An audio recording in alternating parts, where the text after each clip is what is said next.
Hey, what is up, everybody? So today we're going to be talking about the iPhone 5. This is the bad boy. This channel has really talked about the iPhone 5 and beat it to death. But we're going to talk about it one more time and basically how it's performing in late 2015. I don't use this phone that much anymore, but I do have tons of apps installed and it's updated to the latest firmware that it supports, so kind of curious to see how it runs. But before we even get started, I'm doing an Xbox One giveaway. This is at my personal Xbox One. I'm giving away to somebody lucky. Now, the way to enter is to subscribe to the channel. I'm on Snapchat, Twitter, and Instagram. And in like a month and a half or 2 months, I don't really know when, I'll be picking somebody random from one of those, and basically one of those people will win, and the other 3 or 4 and we'll win some other random prizes as well. So you have a pretty high chance of winning, but make sure you're subscribed to enter. It comes with the controller and all that stuff. You guys already know. I'll have a video about that later on, but trust me, you do not want to miss that giveaway. So basically, concerning the iPhone 5, and I've said for a while that this phone is still kind of worth it to the right crowd, but every single month that this phone lives, the crowd is just getting smaller and smaller. Like, I just find it so hard to recommend this phone when the iPhone 5s is much better and it's literally not even that much more expensive. But concerning the iPhone 5, looking around the body, it's held up pretty well. The one thing I love about the iPhone 5 is the build. I still think this is one of the best built iPhones. I feel like the iPhone 5s doesn't feel exactly the same as this one does. The back is just so sweet, like that black color. I just love that so much. The buttons surprisingly are still pretty tactile. They work fairly fine, and the mute and on off switch is still actually really working really well.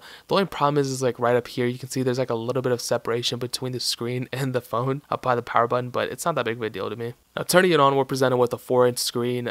Honestly, because it's so small, you can't really see. Okay, you guys know my password now. But because it's so small, you don't really see like how pixelated it is. And honestly, it doesn't really look that bad, even though the actual resolution is pretty poor. So it's 640 by 1136, and it's not that bad. But I mean, the people who are getting this phone now don't really care about the screen resolution. They care just having a phone. Now, the iPhone 5 is unsupported, but the last update it got was iOS 10.3.3, which was honestly one of the best versions of iOS like currently. I think it's much better than iOS 11 like what it is now, but so at least it stopped at a really good time. It had a pretty good run, but considering the futurability of it, if that's even a word, it has a 1 gigabyte of RAM, so it's not necessarily like the best speed, but it still has the same amount of RAM that the iPhone 6 does. It has the Apple A6 chip, and it has a dual core processor. And both those processors are clocked in at 1300 megahertz. So, I mean, it's not the most fastest thing in the world. Honestly, if I'm just going to pull up, like, let's just say Temple Run, like, it's still, like, 100% playable by, like, every mean. But really the worst part about this phone is because, like, Apple doesn't really support this phone anymore, they don't sell it or anything, you really only have one choice, and that's getting it used. And the only problem with that is that the battery on these things have like deteriorated. Like, I've never seen anything deteriorate like that before. This iPhone will probably last me like about an hour before it just dies on me. And if you find an iPhone 5 in pretty good condition, honestly, if you find an iPhone 5 in pretty good condition, you should probably buy it, because in a couple years it'll probably be worth more. But if you find one and it's like used heavily, and you probably have to change the battery out, which you can do. It's not really that hard, but it's still like one more thing you have to add into the process. So just keep that in mind. That's why I would kind of recommend getting a 5S. The biggest differences between like all the specs and stuff is the home button. You're getting Touch ID with the 5S, and that's one thing that the iPhone 5 doesn't have. It's not that big of a deal to me, but it just kind of reminds me more of like an iPod than like an actual phone. Now, considering the cameras aren't that bad. You have an 8 megapixel camera on the back, and you have a 1.2 megapixel front facing camera. And if I'm gonna be honest, like, I'm surprised by how well this camera is even now. Like, I'll be completely honest, like, I would not compare this to an iPhone. I wouldn't even compare this to like an iPhone 7. Like it's not comparable quality at all. But for like a phone that's like, it came out in 2012, like, it's not that bad of quality. If I'm like in the middle of nowhere and this is the only thing I have to take pictures of, like, I'd totally use it. So it's not that bad at all. You don't get slow-mo on this thing though, but you do get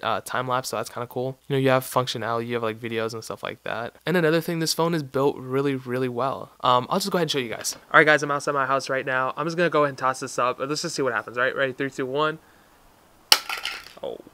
Alright, so the screen kind of separated a little bit, but I think I can fix this if you guys give me a second. Oh man, that just kind of messed up. Alright, the screen did kind of separate, but I was able to fix it with some super glue. So honestly, the build quality is pretty cool. The people who I would suggest this to are probably like your like 95-year-old grandma or grandpa who's just like chilling, just need a phone to like communicate with. This does offer like FaceTime, iMessage or stuff like that. So you can always talk to grandma and grandpa like that. And maybe like some like teenager, like someone who doesn't need the latest and greatest technology, like some like middle schooler.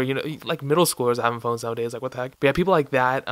Smaller. I mean, if you have like an actual job, if people need to contact you, whether you work at like any company, I would not recommend this phone just because of the reliability of it. It can still handle some tasks you throw at it, but multitasking is like not that good at all yet. The cameras aren't that good either. You might as well set yourself up for like future proofing. Either get like an iPhone 5s at the bare minimum, or even like an iPhone 6 is much better than the iPhone 5. If you really want to push it, get the 6S. That'll probably last you for a couple years, and that's actually a pretty decent phone. So yeah, guys, that's my take on it. I'll leave a link to an iPhone 5 in the description if I can find one, and I'll even put a 5S and 6S and 6 links in the description. They should be there, or you can visit my gear page at fenwa.com/gear. That's the first link in the description. I have all the phones and stuff that I use on there. But guys, that's pretty much it. If you're new to my channel though, add me on all the social networks you see on the screen. Hit the like button if you enjoyed it. Comment down if you guys have any questions or anything. I'll be happy to answer. But make sure you subscribe so you don't miss the Xbox One giveaway.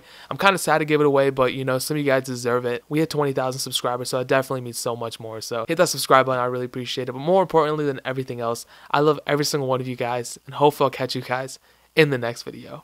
Peace out till then.